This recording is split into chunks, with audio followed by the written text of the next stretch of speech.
Good morning, everyone. Everyone is welcome to come and join us on the robotic island. We're going to have a roundtable this morning on how can robotics improve the profitability and sustainability of my farm.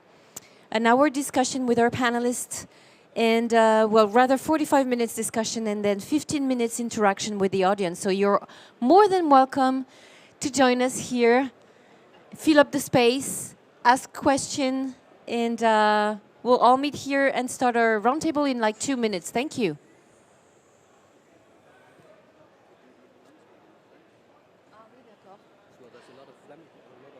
Bienvenue mesdames et messieurs, bienvenue sur la Robotic Island. Nous allons démarrer une table ronde, une session, on m'entend, oui?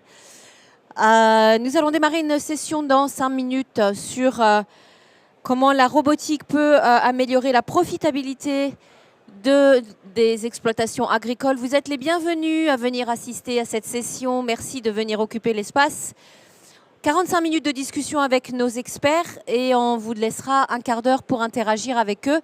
Donc venez nous retrouver, venez assister à cette passionnante table ronde. Please come welcome. On démarre dans 2 minutes. À tout de suite, merci.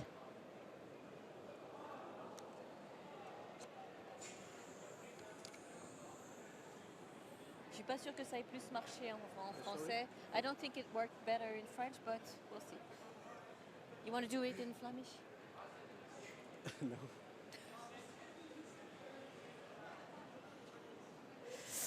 All right. The mic here is on? Yeah. Okay, let's start our session if you are ready, gentlemen.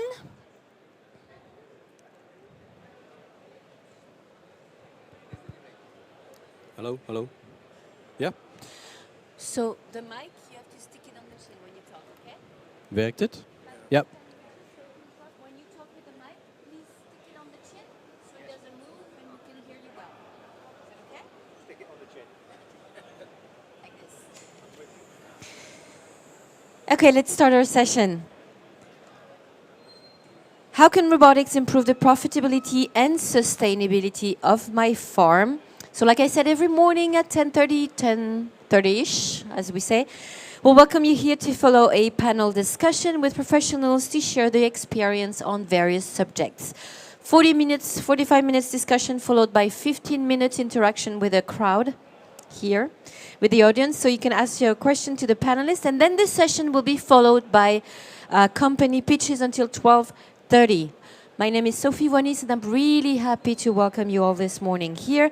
And for this second roundtable this morning, I'm happy to welcome also René Kerhuis, editor at Future Farming, Richard Dixon, Regional Service Manager at Lemkin, and Patrick Pagani, Senior Policy Advisor at Copa Cogeca. A little bit of context to understand everything we're going to talk about here this morning. Agricultural robotics offer, you all know, significant potential to improve the efficiency and sustainability of field crop farming, but they also require significant investment and careful management to overcome the associated challenges. Adoption of the technology will ultimately depend on factors such as profitability and farmers' ability to integrate these solutions into their operation. Let's open our discussion with you, René. You're, like I said, editor at Future Farming. Future Farming, as a reminder, is a global brand, including a digital magazine, focusing on smart farming with a particular emphasis, let's say, on technology and precision. So it is your point of view as an expert journalist on agricultural robotics that we're looking for today. To open discussion, could you tell us what is the state of art of robots activity today? Can you give us an overview, and you have a little bit of slides for us? Thank you, Sophie. Indeed, I'm an editor working for Future Farming. It's a magazine as well as an online brand. And I'm going to stand up to put, let's say, the market into perspective. Just a few slides. We actually annually create a robot catalog with field and harvest robots that are commercially available worldwide. This year we have 60 in them, 60. And I'm not going to name all the numbers, but I think it's good to see that If you look worldwide, there's at least over 120 manufacturers of robots, startups, scale-ups, companies that are over here as well. And we managed to capture, let's say, 60 for the magazine. And to be able to qualify, we want a price from the manufacturer and we want commercial availability. So our target audience is farmers. So farmers want machines that they can buy, not concepts that don't work. So I think it's very important. And what we see is that we had 73% more reported sales numbers in that catalog than the year before. The year before it was 55% more. Well, here's a little overview. You can see it online on our website as well. We distinguish different categories. So we have the multi-purpose robots. We see actually 2 or 3 copies over here. We have Robotia over there, the Land A2 and also the Nayo. Multi-purpose, capable of doing multiple tasks. We have specialized robots, let's say a spraying robot or just a weeding robot. And we have harvest robots. And we see quite a bit of growth, which also makes it more difficult for farmers to choose. So Sophie, when we prepared this session, you said, what's the biggest category? Well, we clearly see that the biggest category right now is multi-purpose robots. So a robot that can perform multiple tasks. Let's say weeding, hoeing, spraying. Well, as I mentioned, Robotia is an example, but also the Nayo Oreo over there is a good example. We have 19 specialized robots. So robots that, for instance, can only weed or do only spray. And right now we have 4 commercially available harvest robots in the catalog. Different crops, asparagus, sweet potatoes, radish and strawberry and table grape. So the 60 manufacturers are global manufacturers. There's Swedish in them, French, Belgians, Dutch, Americans, Australia, New Zealand. Actually a worldwide overview is what we aim for. So my last slide, I won't take up too much time from the rest of the speakers as well. We are farmer oriented. So I'm a technology nerd and I like all technology, but it has to work. I mean, a farmer has to earn money with a robot. So yes, if you're in Silicon Valley, you can create a farm robot because you did a transport robot, for instance, before. But they have to work. Farmers have to earn money with it. We've seen a couple of bankruptcies. So maybe some of you heard of the Valley of Death. You get a lot of money, you develop, but then the funding stops and you're gone. I think these 2 are good examples of that. And when it was still Twitter, now it's X, but when it was still Twitter, there was a guy, I think he's Canadian, he's a farmer as well, and he wrote, "I can't keep up with all the robots." So there's a lot of companies developing robots, but let's keep the farmer in mind, because they have to earn money with it. And that's, I think, a point I would like to make, that we like the developments, but for the robotics companies, please keep the farmer in mind. René, what can you tell us about the measured benefits overall? Well, I think, of course, there's the stereotype robot that doesn't need a coffee, they don't need to go to the toilet. And they're objective. I mean, if you're a farmer and you're weeding, and if you have employee 1 and employee 2, they look at products and at weeds, but also at apples to harvest or strawberries to harvest in a different view. And the robot is always there. It's always objective. Of course, it needs batteries or it needs fuel, but you will always have the same performance. And I would like to raise a common misunderstanding that when we look back, let's say 25 years, GPS was like a magic word. GPS, that was the solution. But manufacturers didn't tell you that it won't work in buildings, it won't work under trees. So, and I think now we're in a phase that farmers, but also manufacturers, they tend to look at robots as the magic solution, but they're not. And I mean, if you have, for instance, a strawberry harvesting robot, if that robot can pick 60, 70 or 80% of the easy to pick strawberries and a couple of employees do the rest, you already have 60, 70 or 80% savings on labor. So I think savings on labor and consistency, that is a very two main benefits from robots. And I was going to ask, what is the feedback of the farmers? I think that differs a lot from in which country you are, how forward-looking the farmer is. I tend to think and see that most farmers are surprised what is already possible. So if you demo on their farm and show how good a robot can weed or hoe or harvest, more farmers get convinced that way than when you just present it like on an exhibition like this. And we'll get back to you to see what the future can be on robotics. But I'd like to hear Patrick Pagani. Thank you so much for being here, Patrick. As a reminder, you're Senior Policy Advisor at COPA-COGECA. COPA and COGECA are the united voice of farmers and cooperatives in the European Union. Can you explain exactly what you do? Yeah. So, good morning all, and it's really a pleasure to be here. And we are COPA-COGECA. It's an organization representing European farmers, so from an agri-cooperative, so from 27 member states. We really represent all farmers. So our members are our national association. So just to give an example, in France, FNSOA, or in Belgium, Boerenbond, or the Walloon organization. And actually what we do, one side we have the contacts with the European institutions.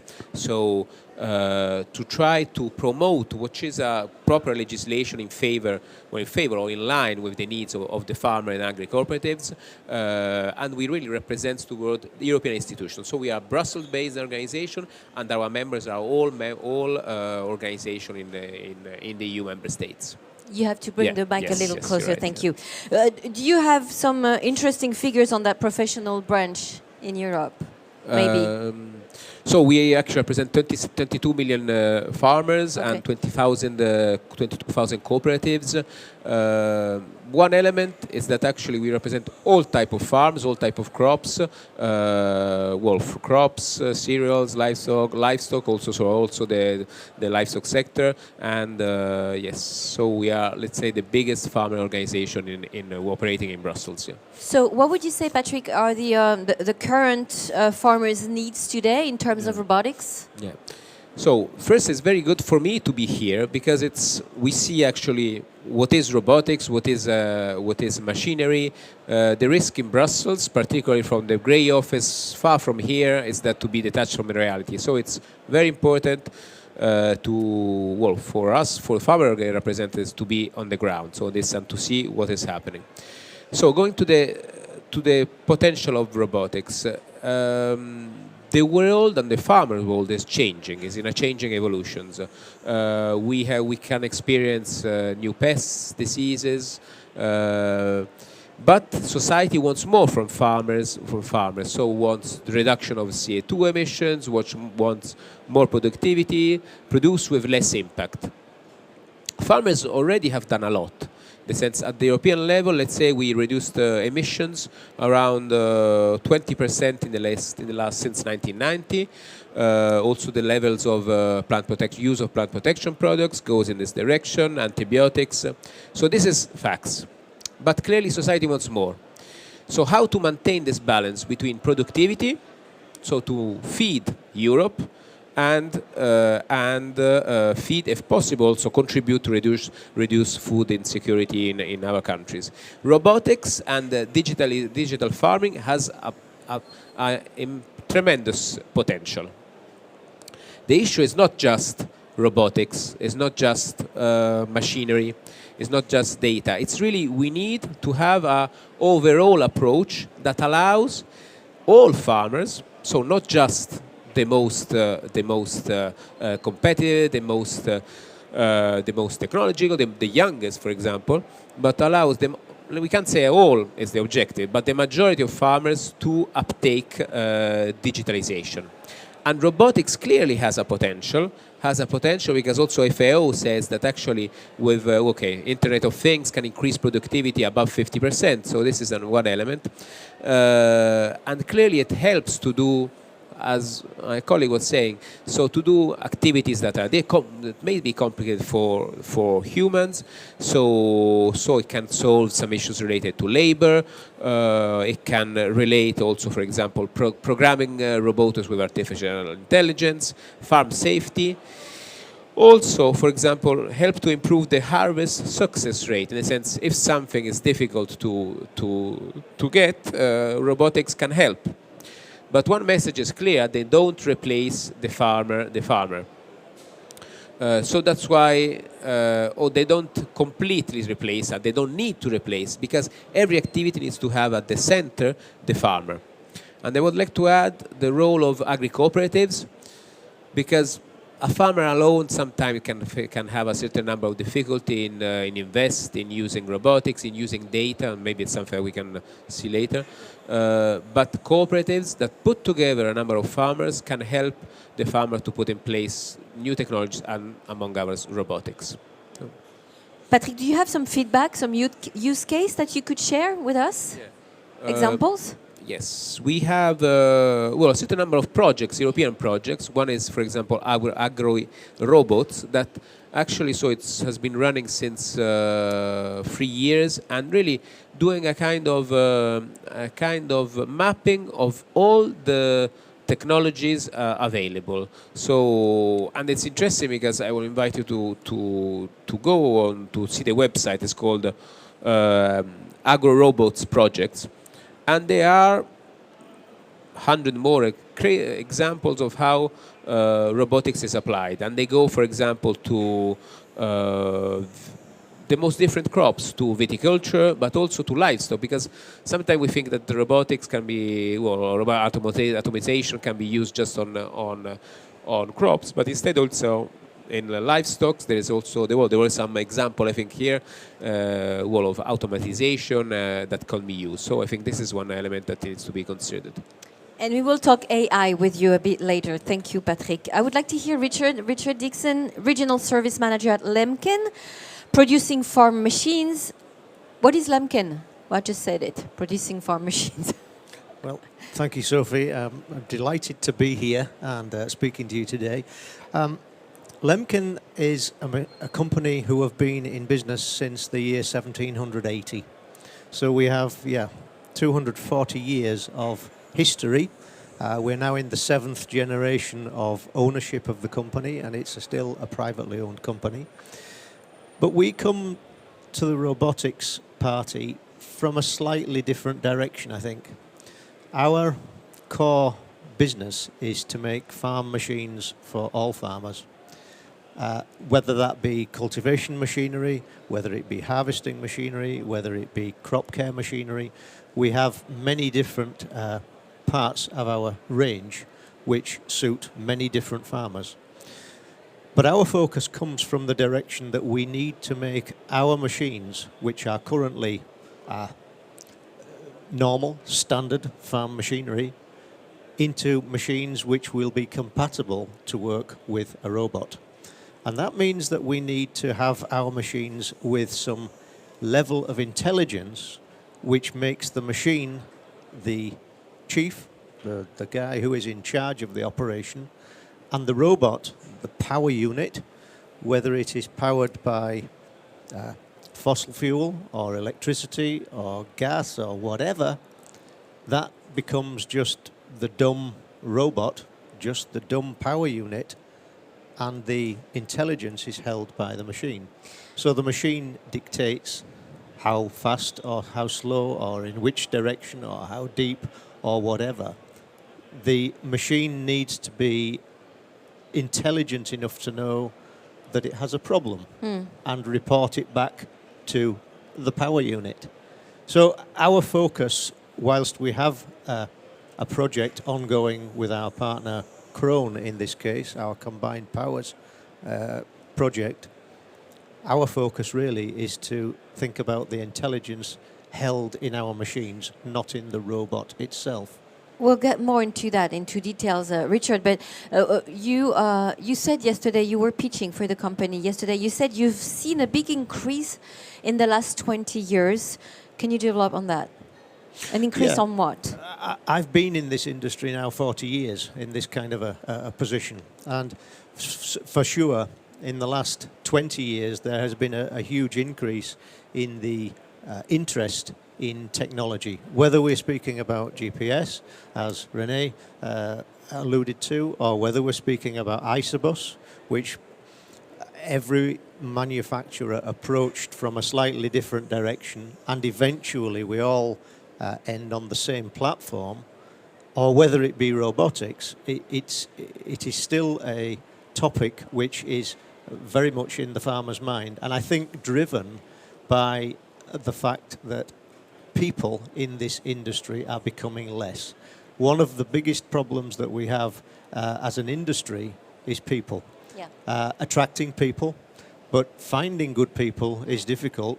Keeping good people is even more difficult. And we are struggling, farmers are struggling to find operators for machines. Maybe this is one of the big drivers of robotics. René, would you agree with that? That there's a much more interest in technology among farmers today? Well, if you put it from a labor perspective, I think in some ways farmers are more or less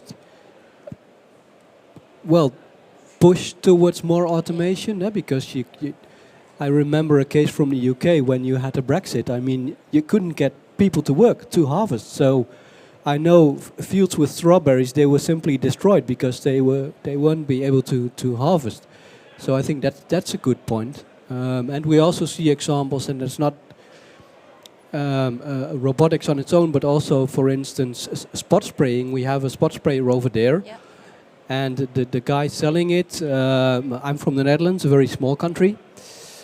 The manufacturer said they produced like 200 this year.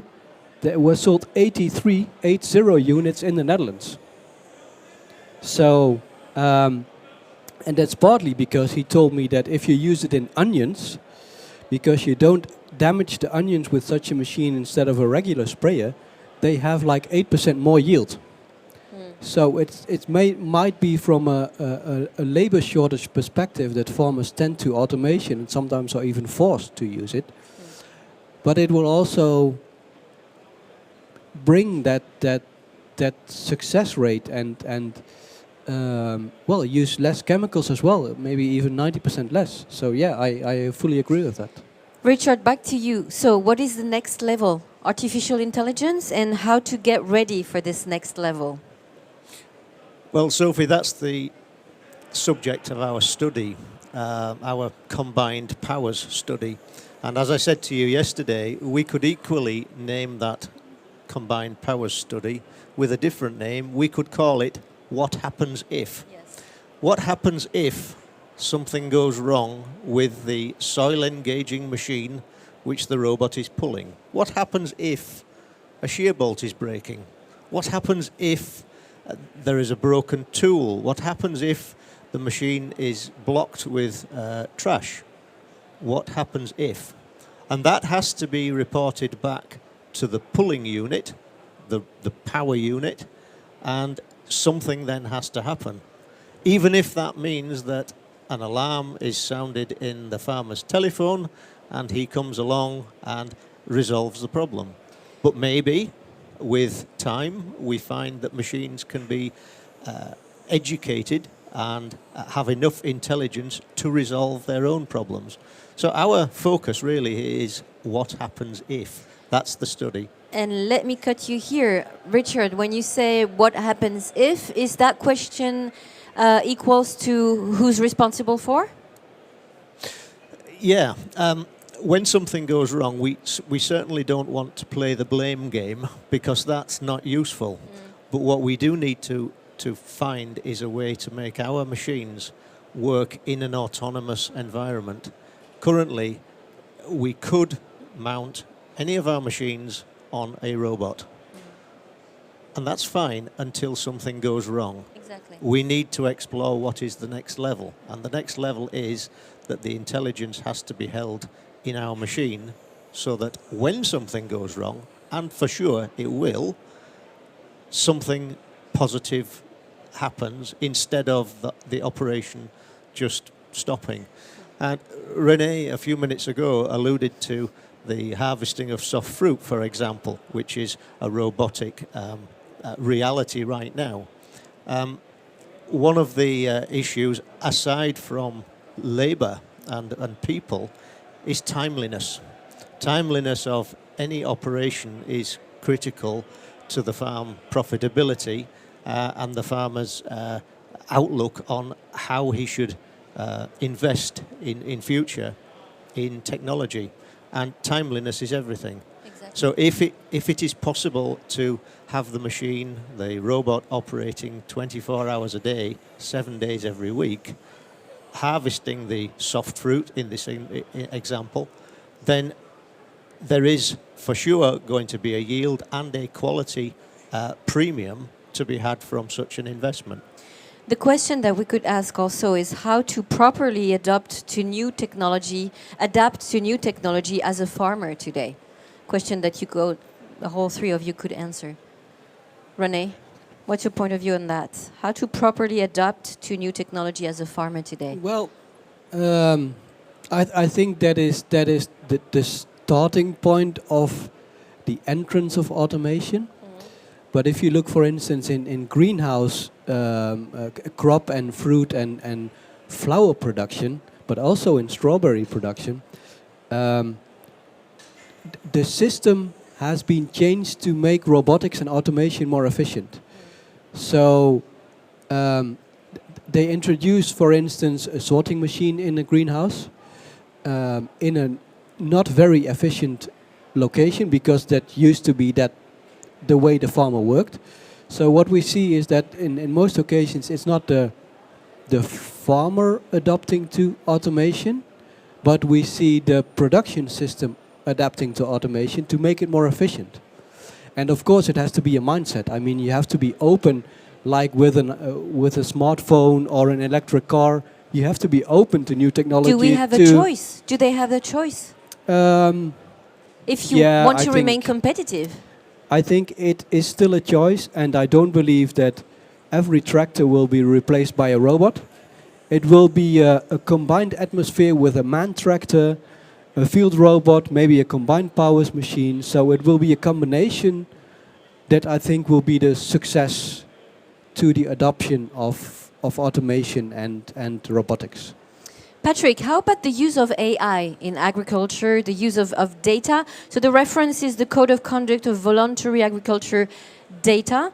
How about it today? No, thanks. By the way, very interesting the discussion. And you were mentioning that, you still need people because the sector is shrinking. And particularly if I speak about farmer, there really a strong risk that in the future there will not be, not be farmer. Well, there will still be, but the numbers are shocking of reduction of presence.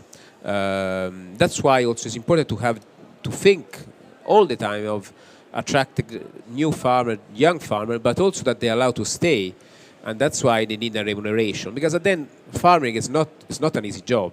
You need to be 24 hours working on it. No weekends. It's not at 5 you end, as myself, for example. So try. So that's why for farmers it would be ideal to have a mobile phone where with this mobile phone they can collect the data on being on the tractor, use the data, see how much is productive to use a plant protection products in a certain area, and then with the same data, if it's required by law, with the same mobile phone, communicate to the authorities if it's requested. So, for one key element that I want to put, it's the interoperability. If the need to automation, to robotics, even artificial agents, if it makes the life for farmers easier, it's a win. Then if it has an accessible cost, it's a win. Particularly if it's the cost benefit, so if it allows to have good productivity, it's a win. If they reduce, even if they manage to reduce the use of plant protection products, it's an additional win for us, for society. So that is the direction. Data, it's key. And we actually already 2019, together with a certain number of associations, so we as farmers and cooperatives, plant protection products producers, fertilizers, young farmers, we had developed a code of conduct to put a certain number of principles of who is the owner of the data. Because clearly, if you put in place a machinery that uses your data, or even artificial intelligence, who is the owner? So farmers really want to be the owner of the data that is coming from their activity. And our code of conduct, based on voluntary elements, followed this principle. And also, they want to have trust, because sometimes also farmers alone, I was saying before, in front big platforms like Google or Microsoft. So some principles, and also a voluntarity. So if I, as a farmer, decide to have an additional use of farmer, it's my of the data, so it's my decision. Also because data have a value of using exactly in a best way their activity, so optimization, less water, and all the rest. So this is an element, and it's interestingly that our code of conduct, which was voluntary, now it's has been taken, well, the ideas and the principle by the Data Act, which is an EU piece of legislation, which actually was adopted, the final piece last week, which actually sees that if, a processor, as the creation of a data comes from your activity, you are the responsible for the data. And so it's important because it gives some assurance to the farmer, which is needed in this particular context and complicated context. And to illustrate that, Patrick, there's a recent partnership with the European Space Agency to secure the future of sustainable and digital agriculture. Can we talk about this a little bit? Thanks for the question, because so as Copa Cogeca, we partnered with the European Space Agency, which in principle they seem very far, actually, farmers and space.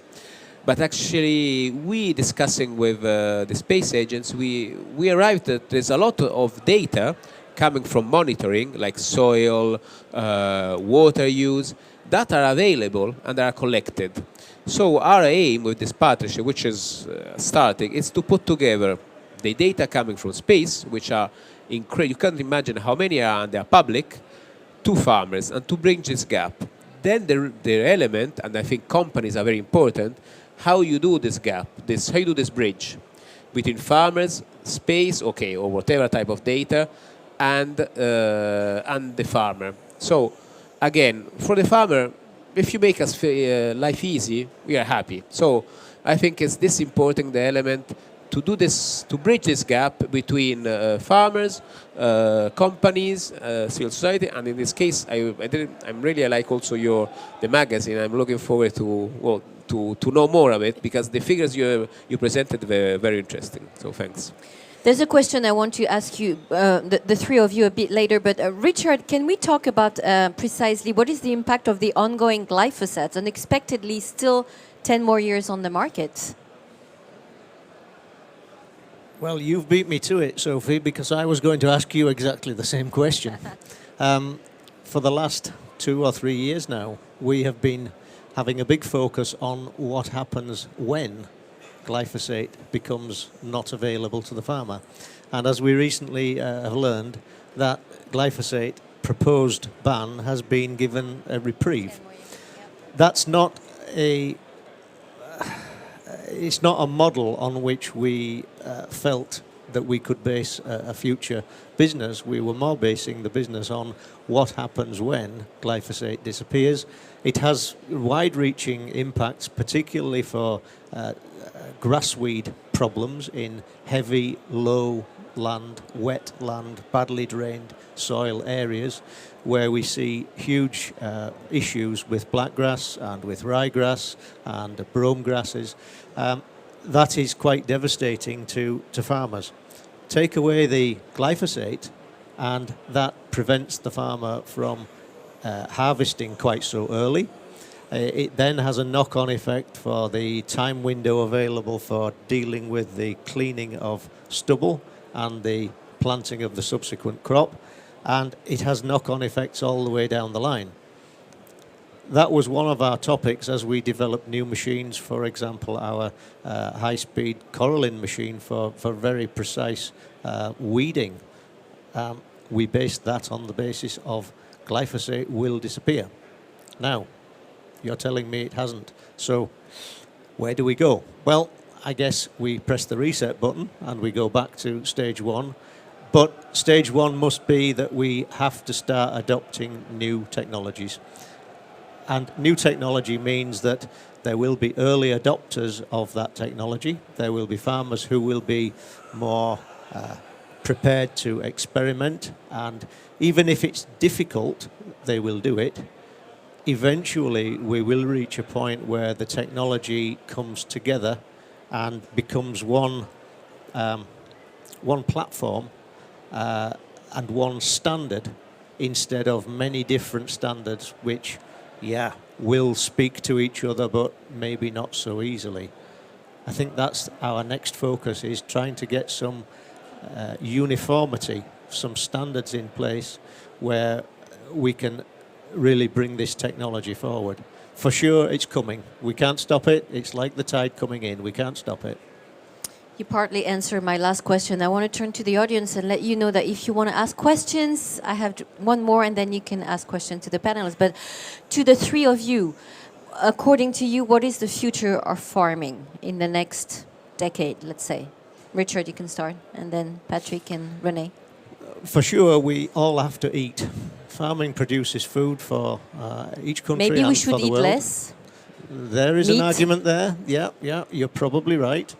But nevertheless, we will always need farmers to produce food, that's for sure. It's how we produce it which is the key to this. And going back to a comment I made earlier, in the last 40 years since I've been in this business, the price of the produce on the open market has risen, for sure, but not really in line with the cost of investment of machinery and people and land and. And we surely must be approaching a time when the two ends are pulling each other apart. That's the gap that we have to bridge. And it may be that we have to bridge that with technology, not only from the point of labour availability, but also from the point of labour cost.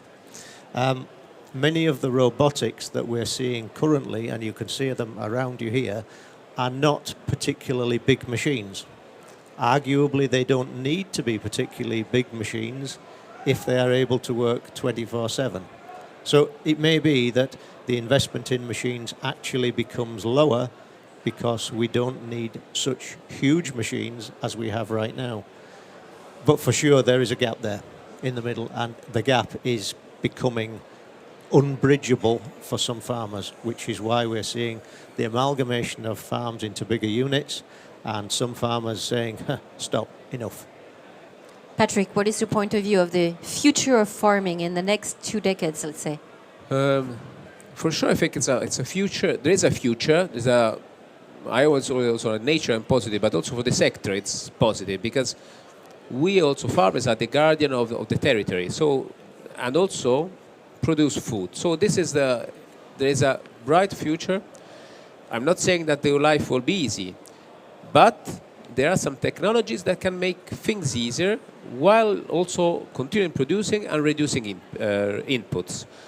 So this, I think, it's the path to go, but it needs to be done with the farmers and with the sector. So in collaboration, not with a top-down approach. So it will come, it will take time, but let's go forward. René? Well, future is a quite a broad perspective. You said in the next decades, but I would like to mention an example that we've seen in the introduction of milking robots. The first milking robots were introduced in 1992, so that's 31 years ago, commercial scale. It took 30 years, 30 at least in the Netherlands, for a milking robot to be the dominant milking system. And there was a lot of resistance towards milking robots because if you milk a cow, you see a cow, you feel a cow. So how am I going to know my cows are doing well if a robot does the milking? It's similar to the the cultivators, for instance, if you don't have a human on it. And now, it took 30 years, but farmers see the benefits. They can take control of their own time. They don't have to milk like 2 or 3 hours in the morning and 2 or 3 hours in the afternoon. There's sensors on a milking robot that keep check of the health. Milk production has increased. So I also see that in technology and automation in crop production, for instance. But it has to be in harmony with the farmer. And technology should be in service to a farmer. So I don't know if it's in here, but we also have experience stories. And there's a French farmer using a robot, and he said, I finally have back my control over my own time. The robot is hoeing. I can do more challenging tasks in the same field, the same vineyard. And what you mentioned, Patrick, I think is a good point, because legislators, legislation and laws are good because it stimulates innovation, but do it in harmony with farmers in this case. I mean, if you ban glyphosate, you will threaten food production. And I don't think legislators really realize what impact that has. On the other hand, I don't know if the audience has been in Hanover at the Agritechnica a couple of weeks ago. We saw Bayer, the Roundup producer, they introduced a spot sprayer. So you see a shift, a change over there as well. So it stimulates innovation. But technology and automation has to be in service to the farming community. We will have less farmers, they will have to produce more, so we have to be more efficient. And technology can help, I think, robotics and automation. There'll always be human skill on the farm. You do agree with that. I'm turning to the audience and letting you know that if you want to ask questions, I'm going through you with my microphone, and you can ask any question. Anything that's been said here stays here, right, Richard? Who has a question? There's no naive questions. I mean, go ahead. Maybe I can ask you guys your point of view on driverless tractors. What's your point of view on that? Because we're talking robots, automatization on the farm. How about driverless tractors? Yes, René? Sorry to raise the Netherlands again as an example, but we have a government-funded program in place to stimulate the adoption of automation and precision farming. And thanks to a tractor manufacturer and also an automation manufacturer, we had a driverless tractor available. It was tested, I think, it's on in here as well. It was tested by 8 farmers. And they were actually surprised about the benefits. I mean, it still had a remote and you had to push a button to keep it going. But, for instance, they had the driverless tractor doing a soil preparation, followed by a manned tractor doing a second soil preparation. So it was like, I know we can't call it master-slave anymore, but it's a leader and a follower. And that could be a very good perspective. But the comment Richard was mentioning is very valid, that if you take the driver off, you also take the monitoring task away. So if the soil preparation machine has a defect, who will notice it? So it's the implements and machine have to become smarter as well to be able to work with an unmanned tractor. Patrick or Richard on that point? Yeah, and that's, as I said, very much where our focus is, to create technology and intelligence in our machines so that they can become part of an autonomous system. This is a system, and we need to keep in mind also that the computer works for us. We don't work for it. Yeah? So we need to bring the technology to the party and appreciate that there will be some changes that the farmer needs to make in the system. And Sophie, you asked about the use of an autonomous tractor. Yeah, great. But how do you move it on the street from one field to the next field, or from one farm to the next farm? That needs a step change in legislation to allow that to happen. So it's not the end of the story, it only raises more questions as we go on. Patrick, what's your point of view on that? No, definitely it's it's again in this part of the same element, which you see also, as I agree with what you said, in the sense that you still need, in any case, the farmer or the person, which is at the center. So it's good. But also there, if you have, actually I had an example on autonomous tractor, also there, it goes towards more efficiency to use the inputs, fertilizer, plant protection products in the best way, and also in relation to the soil. So how it can, the algorithm can also indicate how best use the inputs. So this is it's a good element. I want to go back to the issue of the roads and how to use to the issue how can you use tractors, how they can move. One element, because now we are speaking very about robotics, but another element that we need to put in the picture is how to have rural areas that are really well connected also in their internet-wise. So we just, for example, we miss 60% of rural areas has high-speed connection, but there's a 40 that is missing.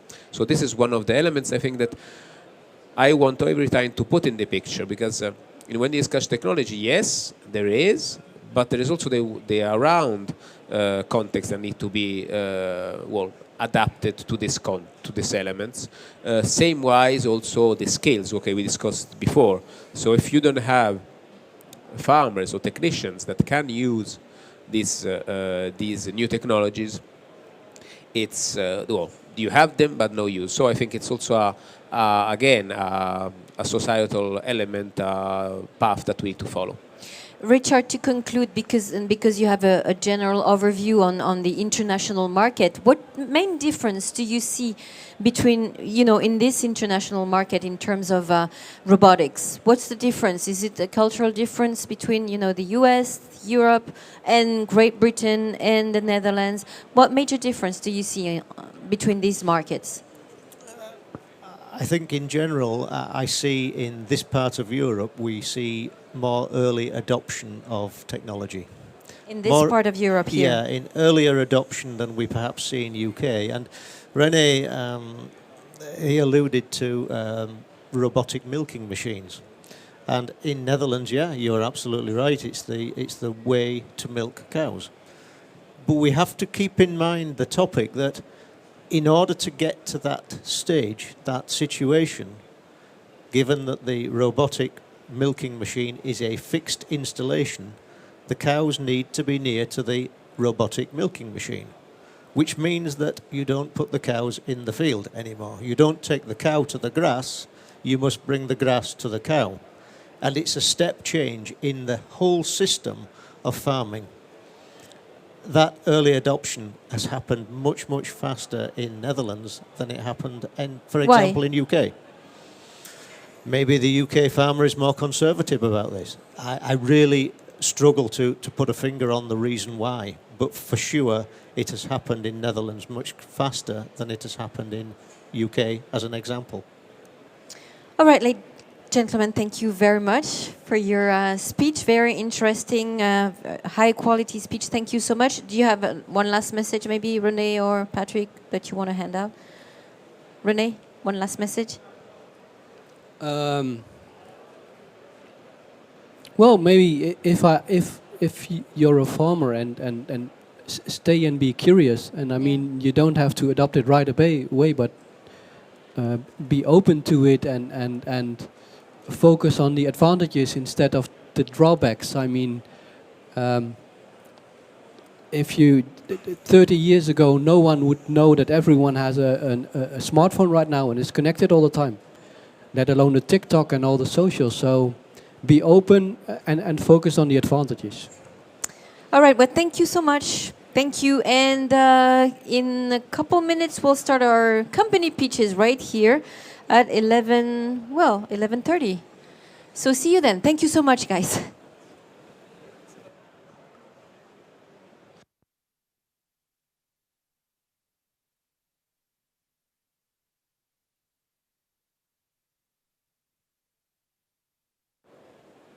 What do I put on the background?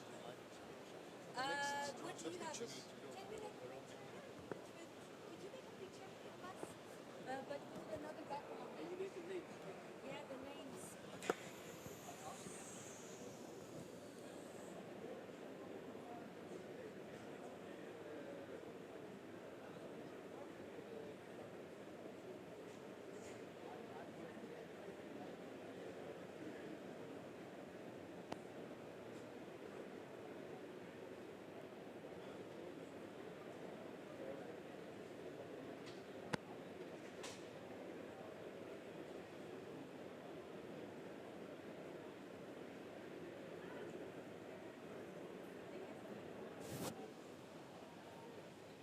it's not okay.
De computer is volledig weg. Die is helemaal van slag. Nee, ik heb geen muis meer. Muispad is.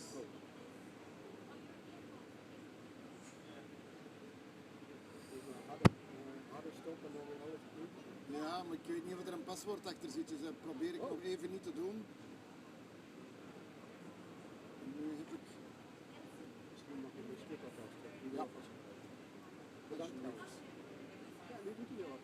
Nee, ja, hij werkt wel, maar ik heb alleen mijn muis nu. En de externe muis aansluiten?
Enjoy the day. See you later. Bye. Bye.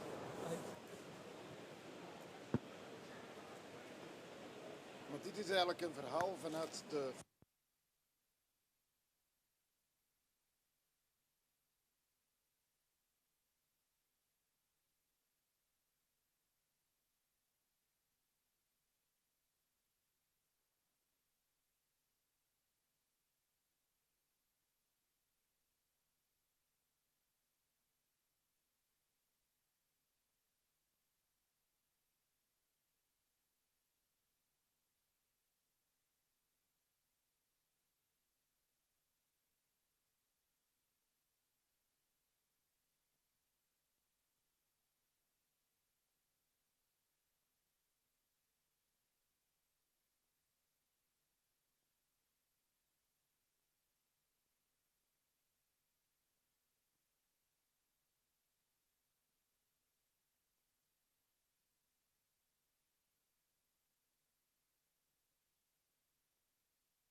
So if you drive from Toulouse directly to the south, where you come in Spain, Heinza? Yeah, we're driving. Yeah. Which is the first city or village that you come into? Well, it It's a tunnel. depends It's a because tunnel. it's and then you have Costa Brava or you have different beaches. It depends where you want to go. But Figueras is That I don't know how to drive, but I was wondering if you drive directly to the Pyrenees, directly south from Toulouse, where you come in Spain. first. I don't know. Yeah, I think it's Heinza. Llanza. Yes. No, that's at the coast. I think so.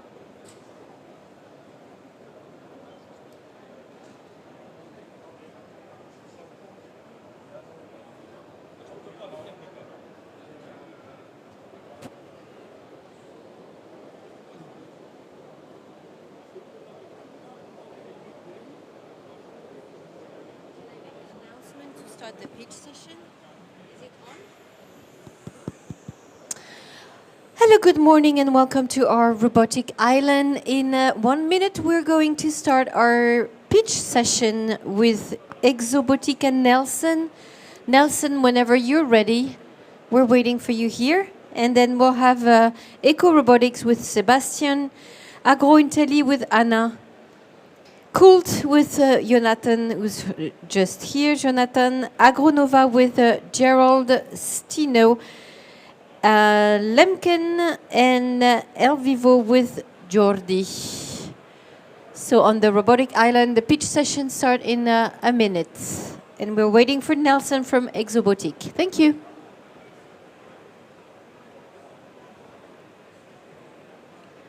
What does it mean, pitch session? 5 minutes, they talk about their company, present their product.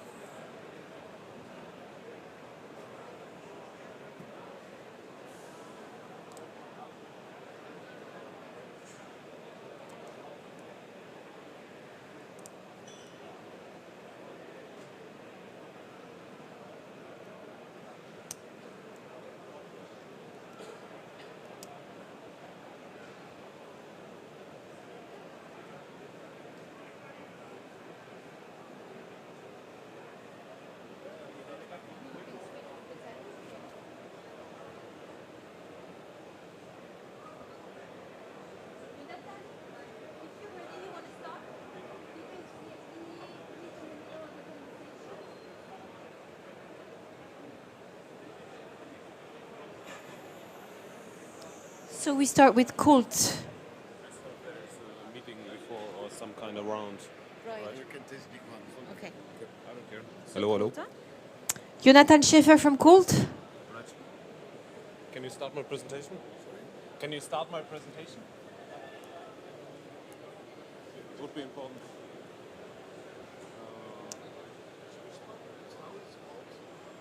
Cult. Cult. It should be in, I think I'm third or fourth.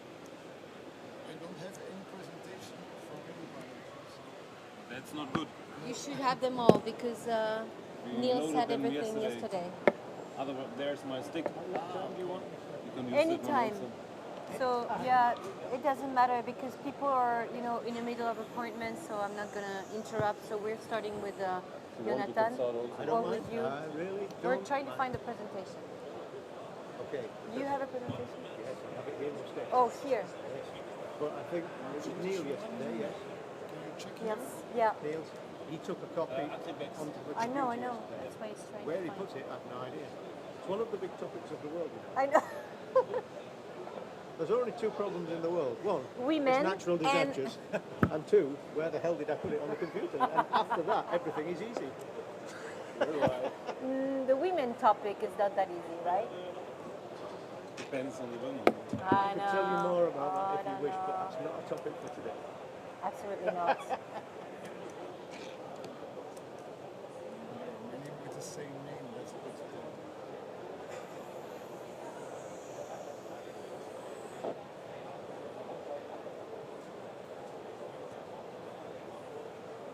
I cannot believe how many people are there today compared to yesterday. Yesterday was dead.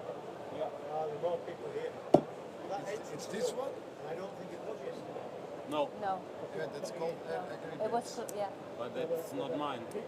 Mine is on the stick. That's great for you guys. It's awesome. So yeah, if you open this one, it's a different. Do you really do presentation. business in this type of fair? We do business, do? but yes, we do business in a different way to how we used to do business 20 years ago. But we did actually have orders yesterday at the exhibition, which is Your colleague yesterday, he downloaded it actually. 20 years ago. It was Yeah, but it's not on it anymore. It's now on the Yeah, main screen. I'm surprised because for me, I thought maybe people do not take the time to physically come to a fair like that anymore. You know, you don't Yesterday have was to. a day for trophies. Now you can Google anyone. Yeah, So what's the point? yeah. We have to accept that people are now buying in a different way Exactly. to handle and buying machines. Exactly. Oh, anything, actually, 20 years ago. But do you still need to travel the world to sell your products and meet You've got people? to be face to face. You think so? We couldn't have done what we did this morning by an internet Teams meeting, could we? We could have. I've done But it would have it. been very tedious. Yeah. There are times when you just have to be there. I think this is one of them. It's only one page. We get to be nice people. Exactly. That's Likewise. that's not my page. Then I have to. Do you take have this. good? Good one. Somehow. It's only one page. Yeah, but it's not even my page. I'm sure that's a different. Then you change something totally. If I open this,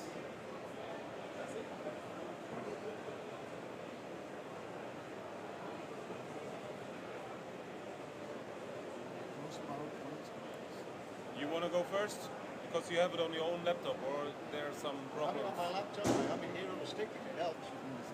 Here, there it is. Ah, There you there got you it. are. Woohoo! Saved by the bell. If you get it now on the big screen, we have there's still. Right, we were starting our pitch session with Kult and. How do you say Jonathan?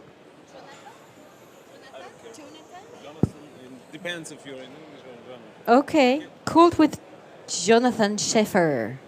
All right. Ladies and gentlemen, if you're interested into robotic, into tools of robotic, that's my part. Please have a seat. My name is Jonathan. I'm responsible for Belgium for the company called Kult.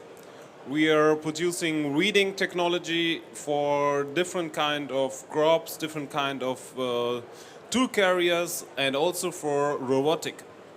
This is our topic today, so I just want to give a quick overview over our company, and then we go through the different kind of machines we are using and also about the different kind of brands we are working together with. What are we doing into robotic? We are developer, manufacturer, distributor and consultant. All right, sorry. That means we support different brands, different roboter dealerships, also manufacturers, and help them to implement reading tools in all different kinds. So there you see our mainly products we used to sell to connect on a tractor. That means we have standard machines with the hand steering, like you know it from the old times. We have simple camera steering frames you see in the middle on the top. Also we are really strong into in-row reading. That means you see there. Beside, yes, there is a demo stand with our in-row tools. Here on the left side with hydraulic, in a hydraulic version, also in an electric version. They are really strong, they do a really good job. So on the bottom, on the left side, you see a casual front mounted machine. You have a big side shift in the middle. And also what got more and more important are multi-section machines. You see it there. So here you see some of our newest product we launched at Architechnica. We are now able to shoot with the laser reads what's in the seeded row for carrots, for example. You see over there, this shiny box is our model for the Culti AI laser. Also represented in Hanover this year, the Culti Scan. There's also AI-based camera inside. We are able with this camera to see the difference between a 1 centimeter sized wheat and a 1 centimeter big sugar beet. So the same thing we can do in planted crop, especially in cabbage. This will be interesting because we can see the difference between a potato and a cabbage, for example. Also represented the Cult in-row e-actuator. That's especially important for robots without any hydraulic pumps. So we have to do it with the electricity, and that's why we showed this one. So that's the Culti laser we spoke about already. On the right side you see how it's looking for the system. We see here how the algorithm is working, how you see the system recognizing and detecting the carrots. The red marks are the reeds, and the reeds will be shooting with the laser cannon. Let's say it like that. Yeah. So on the right side you see what's happening with the reed. It's overheating, the protein is denaturating, and it's gonna die over that. On the Culti scan here, you see there's a parallelogram with 1 camera per row. And on the right side you see how it's looking for the camera. We can see the center of the sugar beet in this case and work with our in-row tools, with our actuator tools, smoothly around it. So that's a actuator here mounted in a Nio Oreo. You can see over there. We later see a video how this is working. There it is. There it was in California, running in broccoli. And on the right side, you see the most important machine we have over here from Agribex, the robotica. Here we have a really strong robot. We hear later something more about from Anna. With our in-row, the Culti Select. So let's have a look at some videos. You see here also the farm treat. Maybe some of you know that. It's strong in sugar beets because it's running totally autonomous. It's run robot for seeding and for hoeing.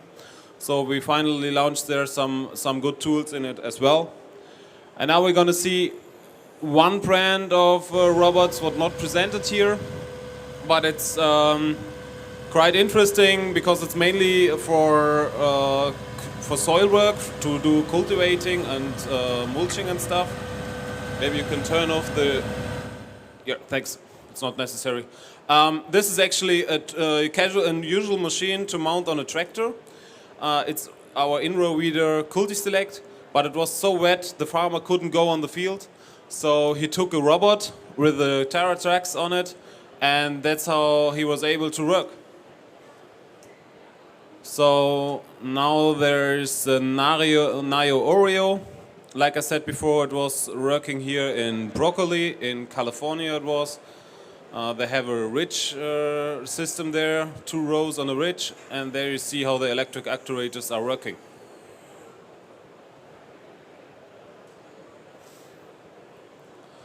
There it is. The machine we have today here as well. In that video you see it in a 3-meter track version. This machine is running in UK. It's one of a kind who is really working in the practice, because as we see here, most of the robots we talk about are in an early stadium. They are not really into the practice right now. We are just in the beginning, but Agribex is really far there. You see how it's working with our hydraulic actuators. This machine is doing in autonomous 16 hectares per day. Because it's running with diesel engines, you don't have a battery to charge. It's doing a great job. And you can use it also for different kind of works. It's not only for hoeing. But this will be next from Anna, I guess. All right. Thank you very much. Thank you, Jonathan. Thank you so much, Jonathan. And because he's been ready for ages, let's hand the mic to Richard. And then we'll hear Anna, and then we'll have Exobotique. Well, the order has been changing, but Anyway, so Richard Dixon from Lemken. Just the time to charge the presentation and we are ready to rock and roll.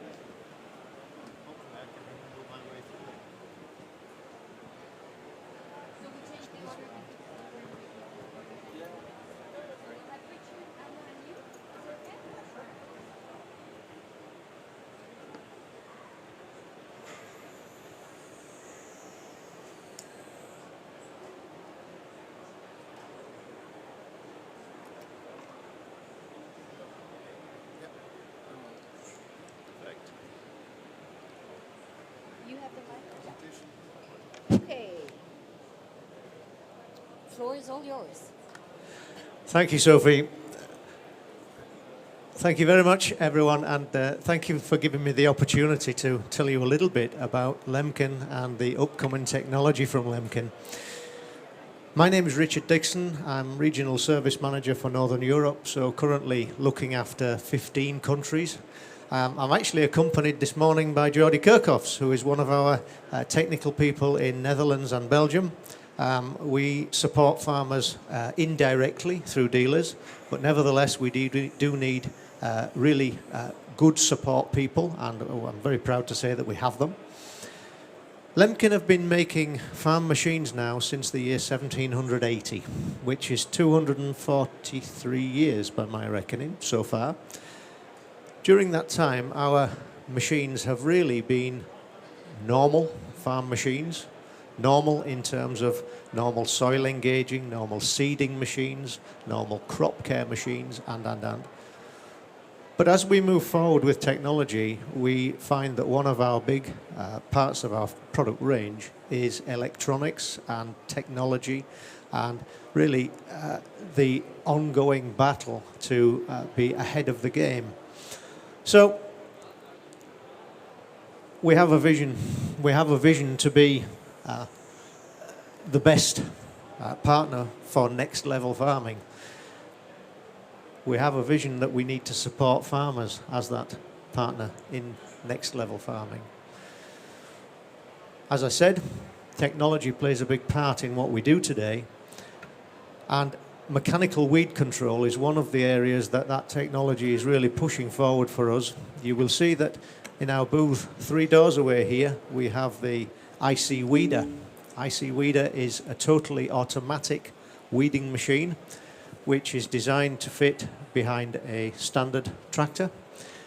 You can see this one is particularly in red. That's because in end of 2018 Lemken bought the company Stekkerty in Stad and Haringvliet in Netherlands. We have since integrated that into the Lemken family, and that has become blue. The name Stekkerty has disappeared since September this year and now becomes totally part of the Lemken family. Nevertheless, this machine is a fully automatic hoeing machine which can be used in working widths from 1.5 to 6 meters. Depending on the plant distance, depends on the operating speed of the machine, but around 3.5 kilometers per hour is the general working speed for such a thing. It's using camera technology to detect the crop inside a closed canopy. So it looks for the crop, it looks for the weed, and it looks for differences in green colour as much as anything to identify crop and weed. Obviously the weed won't be in a straight line as the crop is, so that also assists with the camera's recognition of the weed. The operator gets a view like this from the operating terminal in the cabin with a live view of the field and the crop passing beneath it, and a good overview of what the performance of the machine is. But then we go on to the next stage, and the next stage is to include in this technology AI, so artificial intelligence.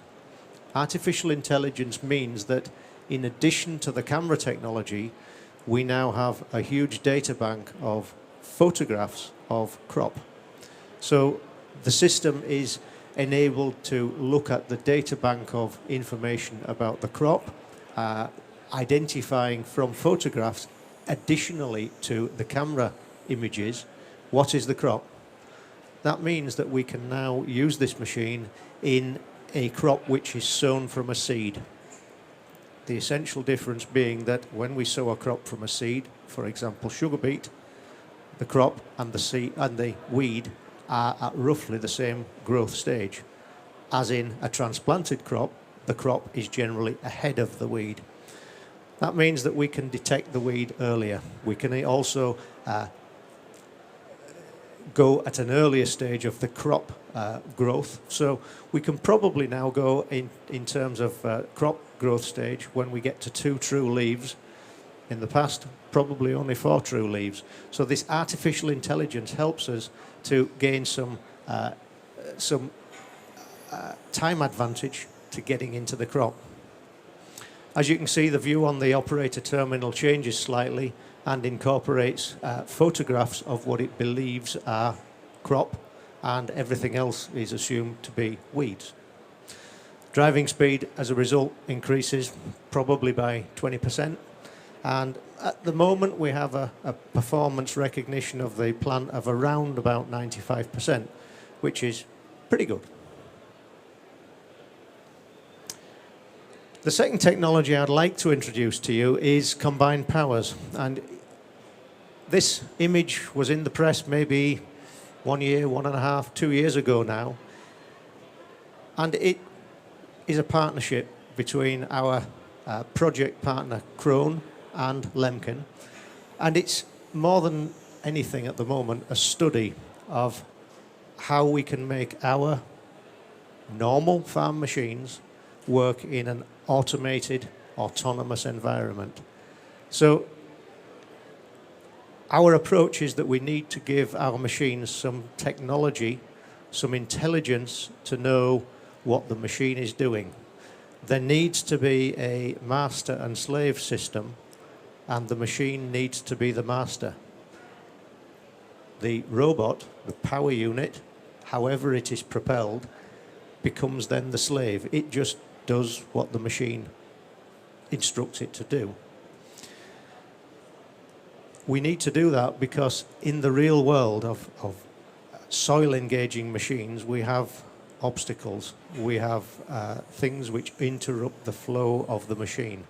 So we have, for example, a shear bolt on a machine is breaking. What happens if? And that brings me to my interpretation of this project, and that is what happens if. What happens if the machine is blocking? What happens if there is a shear bolt break? What happens if the finished work is not what it should be? The machine needs to have sufficient technology to identify that, and more importantly, to do something about it. These are just 2 very short videos showing that we have sensors currently on our test machines. On the left side video here, you can see that there is a sensor which is sensing the position and the pressure on each unit, which gives us some indication about the working depth, the pulling load, and. And on the right side, you can see that we have some sensors built into the working tools, so that if we have a tool damage or breakage or interruption, the system tells the slave, the robot, to stop, to do something about it. As a service guy, and I'm not sales, I'm service, but as a service guy, the app which is running in my head the whole time is what happens if. And I kind of like to refer to that with this topic of combined powers. What happens if? That's the focus of Lemken right now. What happens when we put a normal farm machine with a robot? What do we need to do to make the 2 things work nicely and play nicely together? Thank you for listening. If you have any questions, I'm delighted to take them. Thank you so much, Richard, for this very, very interesting presentation. Thank you. And now the floor is to Anna. Welcome, Anna, for Agrointelli. So just a couple minutes to charge your presentation, and we can start. Thank you so much. And next we'll go with Sébastien Branche. Eco robotics. Yeah, he's here. Good. Robotics, maybe. It was there yesterday. Agribex presentation. Second one? Yes.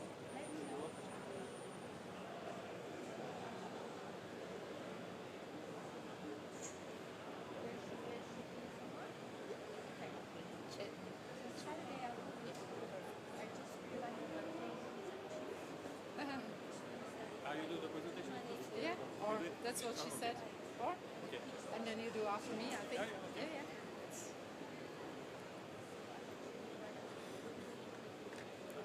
So good morning, everyone. Thank you for coming to our robotic island and welcome to my presentation. I'll talk about Agribex and robotic. Our slogan is that we automate farming, so we bring robotic tools to the farmers, and we work with different implements so that we can do seeding, weeding, harrowing, spraying, or whatever the farmers want to use the robot for. So what do we focus on with the robotic? We focus on precision farming. It means that we are using tools from different manufacturers, such as Kult, which are integrated, fully integrated into the robotic, and we can use it for precision farming operators. The efficiency, we can work with the robot 24/7, which means the robot does not need any coffee breaks.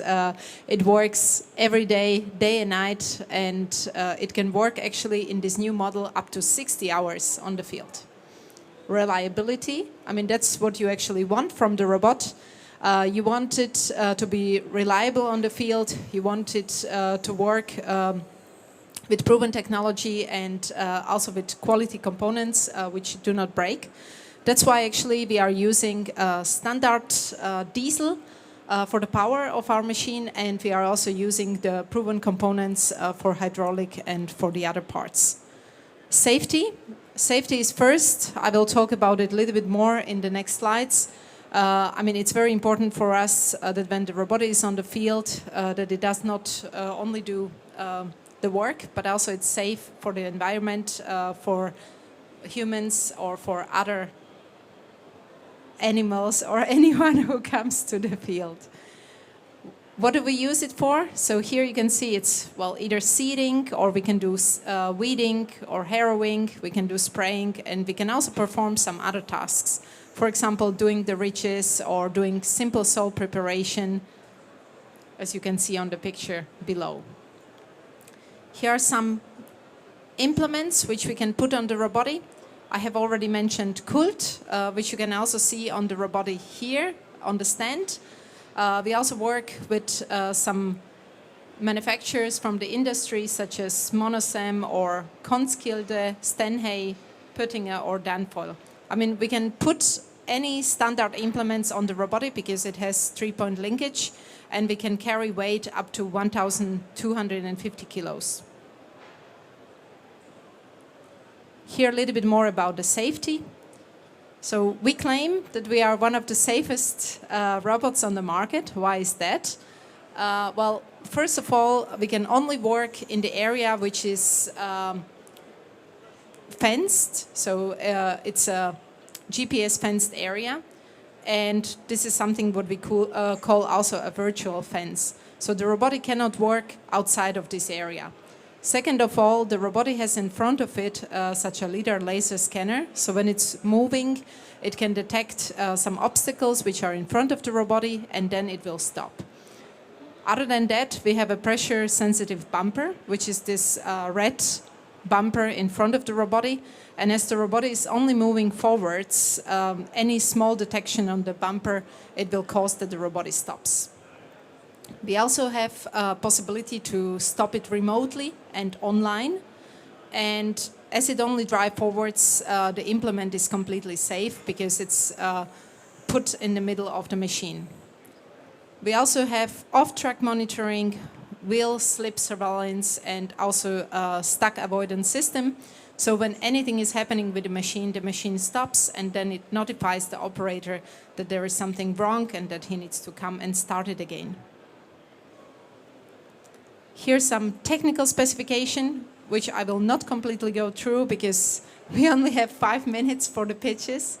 But I think what's important to say, we are diesel powered, so we have one Kubota engine on our machine with 75 horsepower.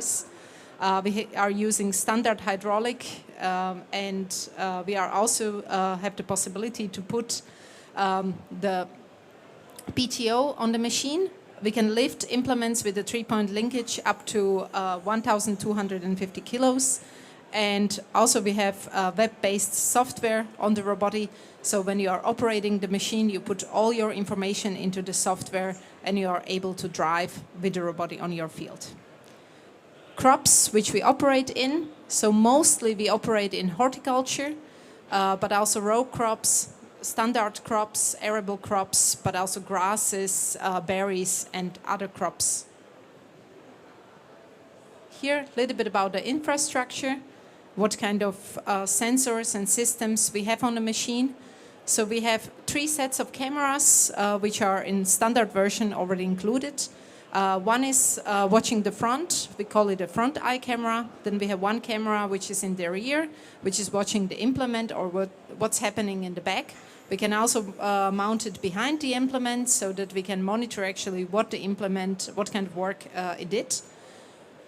Then we have a crop eye camera. That's our actually newest camera, which we are putting on the robotic. And it's mounted in front on the frame and it's watching the soil or watching the plants. Here we also have some plant detection and we can take images of the plants or of the weeds while the robot is working, which is actually very helpful because while you are doing the weeding, you can actually take the images of the weeds where we can differentiate between monocots and dicots. And then when you have the images of the field, you can say, okay, well, you don't want to weed the whole 20 hectares. You only want to focus on the area where you have more weeds. So then you are only weeding the subfield in the second weeding operation. All the data from the robotic, it's transferred to the cloud, and then it goes to the web platform. So all the plans which you create in the robotic, you create it on your computer, and then they are transferred directly to the machine. And the machine announces you that the plan is already there. Here you can see how it looks in the web platform. And also how you can see it with the cameras. So for example, with the front eye camera, what kind of view you get, what kind of view you get with the rear eye camera, and also the images of the field, of the plants or all the weeds. You can follow the robotic in the real-time operation. So all the time the operator sees where the robotic is, where it's working, what kind of field it already managed, and what is the rest operation, what is the rest operation time. And you can also stop it remotely anytime. So thank you for your attention, and I'll be happy also to answer all your questions at our stand and show you our machine. Thank you. You so much, Anna, and your booth is right here exactly, and you're here all week. Thank you so much. Now, whoever wants to come next, is it Nelson from Exobotic or is it Sébastien from Ecorobotics? Either one is, yeah, there you go, Nelson. You have to see and charge your presentation here. Just make sure that your presentation is ready. Nelson Segers for Exobotic is next.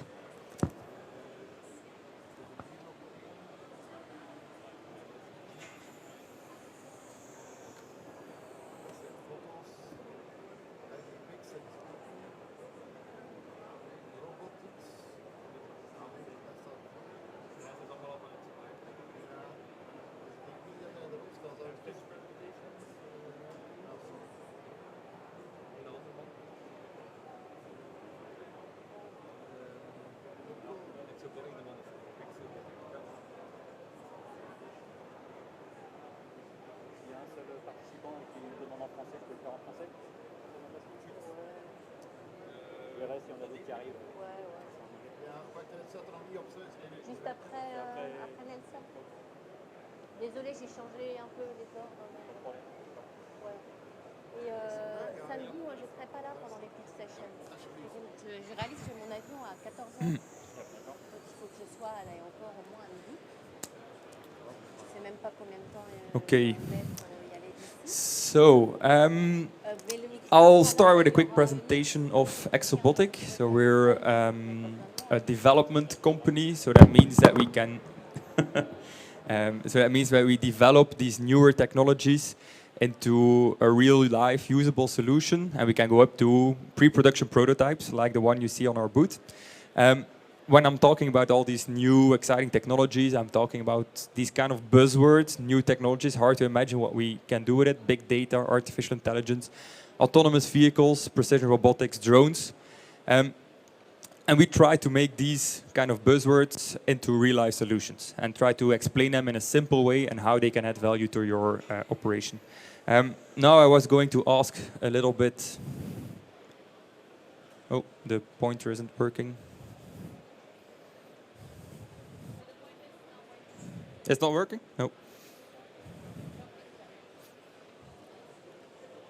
Hoe kan ik, mag ik je een seintje geven anders? Ja, maar staat in presentatie, Maurice.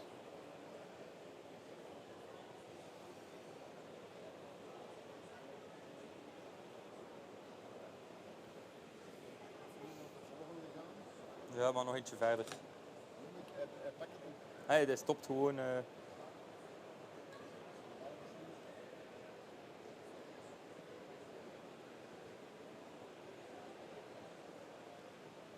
Presentatie is op die manier opgesteld. Nou, gisteren werd het.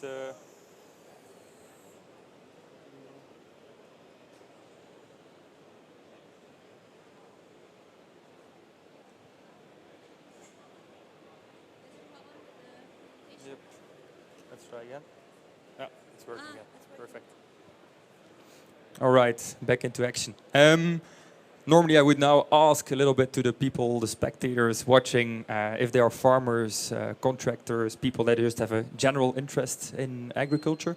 I'll ask you, sir. Ben jij een boer of een loonwerker? Oh, en français? Je suis enseignant et technico-commercial en produits filtraux. D'accord.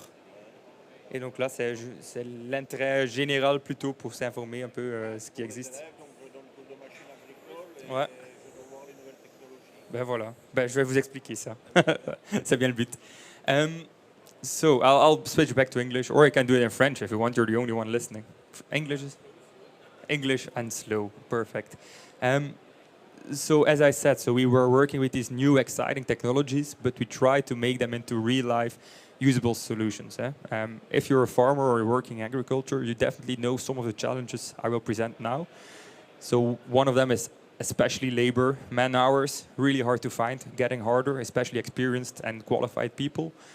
A possible solution can be autonomous vehicles, right? Autonomous vehicles, it can seem something really far-fetched, but in certain tasks, they can be really helpful. Another one, pests and diseases. Yeah, something we all know, and how to treat them, how to act as soon as possible, as quickly as possible. Something that can help is machine vision. So we're looking in a more detailed way to try and identify the places where we see pests before they start spreading, for example.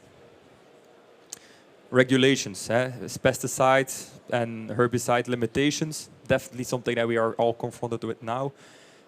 Precision spraying, right? Obvious solution. We have ARA over here as well, so that's definitely a solution that we can use, also for smaller applications like blueberries in this case. And the last one, if I'm looking at you, expertise, right? People now, there are less and less farmers who know the in and outs of their own crop. And it's more and more new, younger people. So how do we transfer this knowledge? In that way, big data. So that's just a big assembled information database, which can help make the same predictions as an experienced farmer would be based on his experience, right? Now, to make it a bit more concrete, as Exobotic, what are we doing with these technologies? The first one is an example in tree nurseries, where we automated and sped up the measurement of tree trunk circumferences. So that means we need to measure the size of the trunk, and it's something we are doing now with a camera instead of doing it by hand with a tape measure. All right, so we're speeding up enormous amounts of times. So this is a camera with machine vision and with AI as the algorithm to take out the right size of the tree. Second one is the one you're seeing on our booth. So it's a robot 4x4, four-wheel driven, mud and tree nursery ready robot. So this is a pre-production prototype also for use in tree nurseries and orchards. And it's been specifically designed to be really off-road worthy, mostly as a sensing platform, analysis and small custom implements. Third one is a customer from us who is in Sweden, who actually wants to spray just and only the border of her plant beds. So it's a small area. She's now spraying with glyphosate, which is something that she wants to switch to something more ecological. But while switching the glyphosate, instead of doing it once every month and a half, they would need to be doing it every week.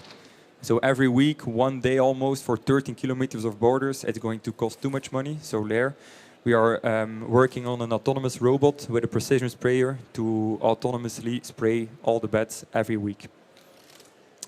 And the last one is quite a recent one. It's based on an example that we got from a farmer who said that he's a pea farmer. And he said that he has such a problem with bird control and bird damage on his peas that it would mean that he would stop farming peas in general if he doesn't find a solution, right? So this is something we're thinking about now.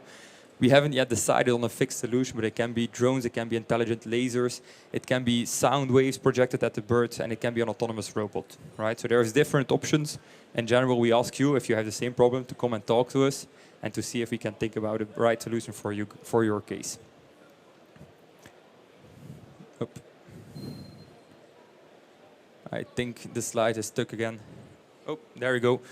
Yeah, now it's mainly, and I think I know the answer already, why the people here are coming. If you want to be, I think maybe for you, sir, it's inspiration, right? Some of them come maybe with a real idea or a real problem that they want to discuss, but most of them come probably for the beers, right? In general, what I want to conclude on is I think now I can be speaking here from Exobotic, talking about all these new amazing technologies. But in the end, I think we should turn it around. We should be really, instead of me pushing technologies, we should be talking to the farmers and trying to understand what their problems are and how we can help them in solving them with these technologies. Instead of starting with a solution or a technology, start with the problem, right? That's how we solve problems. All right, thank you for your attention. We will do, if need be, a small robot demo on our booth to show a bit more the off-road capabilities of the robot. But in general, I'm just really curious to hear about your challenges, your ideas, and let's get talking about how to solve them. Thank you. Thank you. Thank you very much, Nelson, for this presentation. Next, we have Sébastien. Sébastien, if he's here, or Gérald, either one, who's ready first. Either Sébastien or Gérald. Gérald, you want to come up? You're not Gérald, of course. Sebastian was here. Yeah, he is. Sebastian. Sebastian from Eco Robotics. Eco Robotics is next, in French or in English. The mic is there. Yeah. Which one?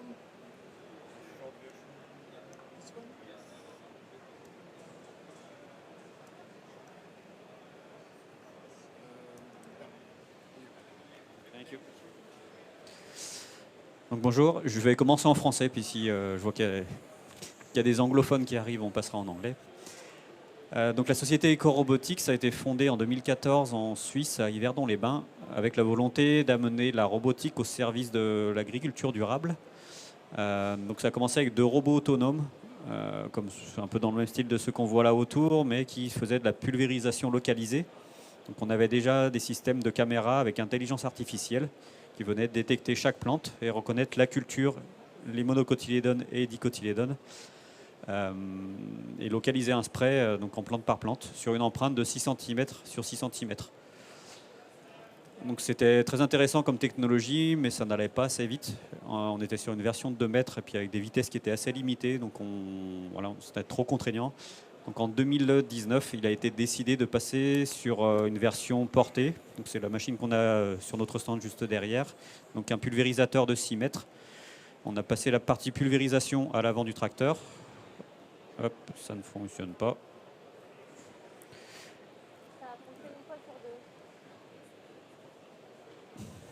Il faut viser où? Ouais, je te donne.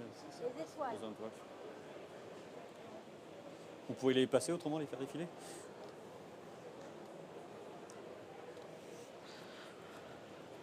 Hop.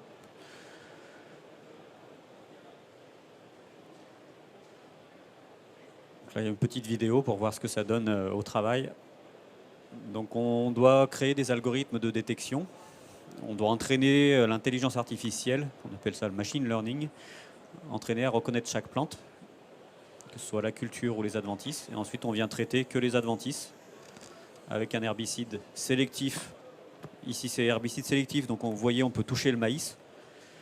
Mais si on a un herbicide sélectif, on crée une zone de sécurité et on ne peut pas rentrer dans cette zone. Donc on peut typiquement traiter au glyphosate dans les cultures en place. Dans ce cas, on ne touche pas la culture, bien sûr. On peut aussi appliquer donc sur la culture, en plante par plante toujours, fongicides, insecticides, engrais foliaires, biostimulants. Là, l'économie de produit va dépendre du développement foliaire. Et on travaille quand même majoritairement en herbicides. Hein. La plupart des applications se font en herbicides. Et on est sur un niveau d'économie de l'ordre de 80%. Donc très variable selon le degré de salissement de la parcelle. Mais on est sur une moyenne de 80%.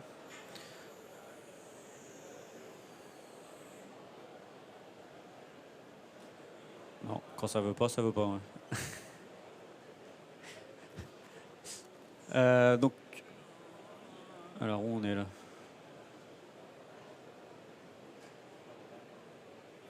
Strictly confidential. Ok, donc je vais continuer comme ça. On a une quinzaine de cultures au catalogue aujourd'hui. Donc on travaille beaucoup sur les légumes. Alors on travaille déjà sur les prairies. Historiquement, on a une cinquantaine de machines qui tournent principalement sur les prairies où on va traiter les rumex et les chardons. On va cibler que les rumex ou que les chardons dans les prairies. Et puis les traiter donc avec de l'allier souvent. Donc voilà, historiquement on a commencé là-dessus parce qu'il y avait une demande en Suisse autour de l'usine.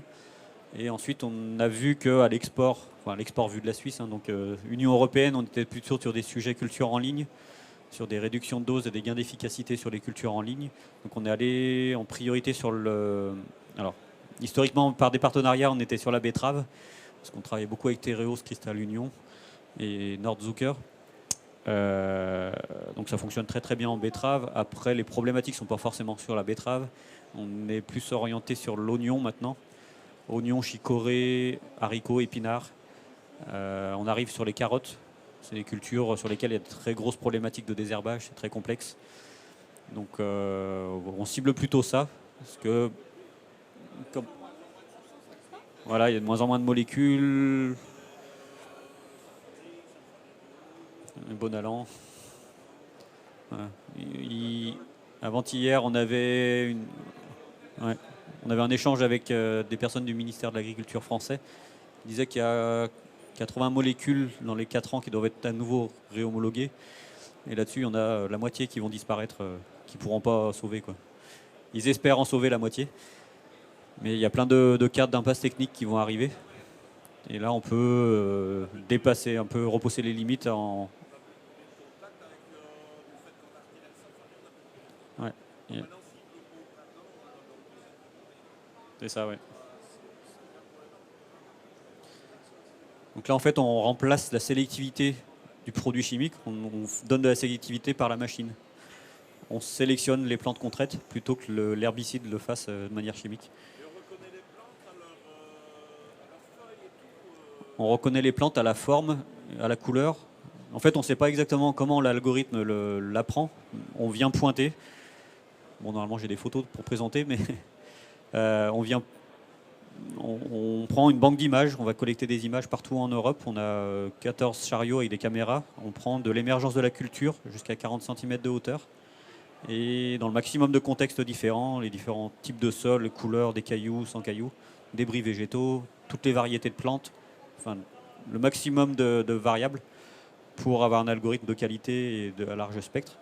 Et là, on entraîne, on vient labelliser. C'est tout un travail de labellisation. Donc, on vient tracer le contour de chaque plante et faire la classification. Donc, culture, monocotylédone, dicotylédone.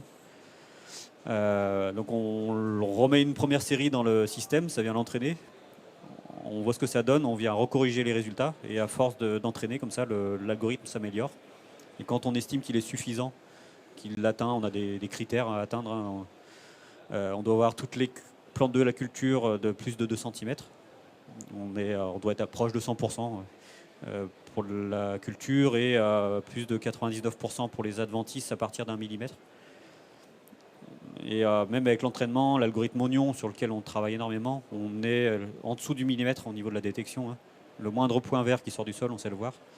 Et assez rapidement, dès qu'on est à 1-2 mm, on sait séparer les graminées des dicotes. Et éventuellement cibler que la graminée ou que la dicote. Pour les maladies. Alors nous, on a pris le parti, comme on réduit déjà très fortement les doses, c'est de se contenter d'appliquer sur toute la surface foliaire de la culture. Du moment que la maladie est présente, on va traiter toute la surface foliaire de la culture. Parce qu'on considère que si on commence à la voir sur la feuille, c'est qu'elle est déjà dessous et c'est qu'elle est déjà dans la parcelle, donc il faut protéger toute la culture. On va traiter plante par plante. En fait, il faut voir que la machine, c'est une imprimante de 6 mètres de large avec un pixel de 6 cm. Donc on vient imprimer sur la surface foliaire de la culture sans traiter les adventices ni le sol. Donc on est déjà sur des réductions, alors qui dépendent de la taille de la plante, hein, mais on a fait, c'est insecticide, c'est TPK sur betterave, sur des betteraves qui faisaient 4 feuilles, et on était sur des réductions de 85% de la dose. Donc ça permet, donc normalement c'est en une seule application, mais ça permet éventuellement de diviser l'application pour prolonger l'efficacité du produit. Et puis c'est quand même pas très bien de mettre de l'insecticide, des fongicides sur le sol, on tue la microbiologie du sol. Donc là en le mettant que sur la plante, on met que là où c'est utile, quoi. Et après le fait, techniquement on saurait les détecter des taches sur une feuille de culture et appliquer que sur une plante, mais par contre on verra pas dessous et on verra que ce qui est dans le spectre visuel. Alors les caméras elles voient mieux que l'œil humain, mais on reste dans le spectre visuel, on ne va pas dans les infrarouges. Donc c'est peut-être des choses qui vont se rajouter après, mais on voit plutôt la possibilité de venir détecter des maladies qui arrivent dans un champ pendant qu'on fait une autre intervention. En faisant le désherbage, on va détecter qu'il y a de la fusariose qui arrive, on va émettre une alerte, et après on viendra appliquer le produit.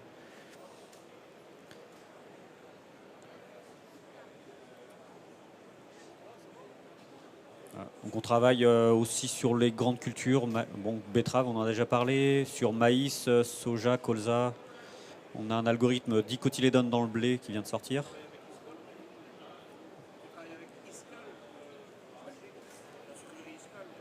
Pas directement. Ouais.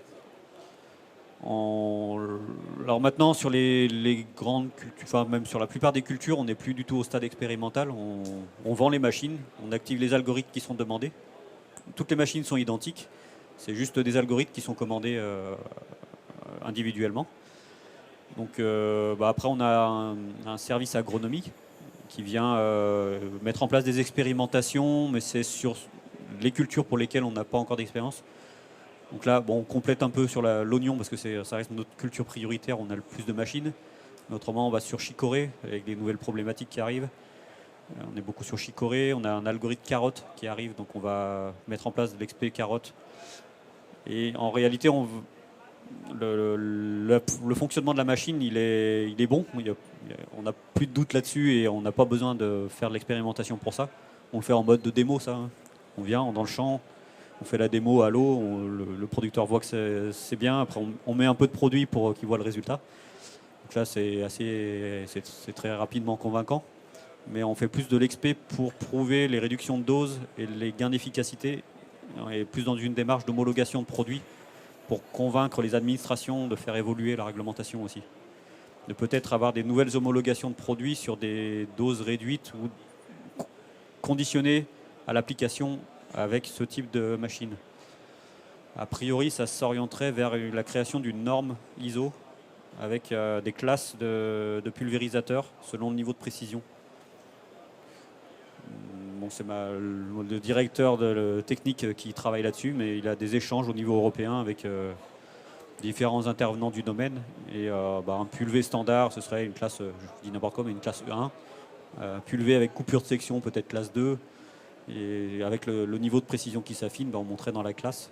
Et il y aurait peut-être alors soit des produits qui devraient être interdits, qui pourraient être réhomologués à condition d'être appliqués avec un pulvé de classe 4, soit des molécules qui ne sont pas encore homologuées sur des cultures mineures au niveau européen qui peuvent être de la chicorée, et se dire tel produit, on peut l'utiliser à condition d'utiliser ce type de pulvé, quoi.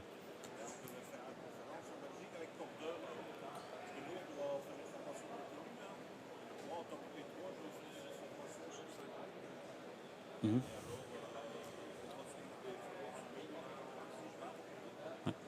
Alors je vais peut-être laisser la parole au suivant. Je sais. We're all set. Thank you very much. If you have any questions, go ahead. Sébastien is here. Si vous avez des questions, il est sur son booth. Thank you very much, Sebastian, for this very nice presentation. Thank you. Thank you all for attending this session.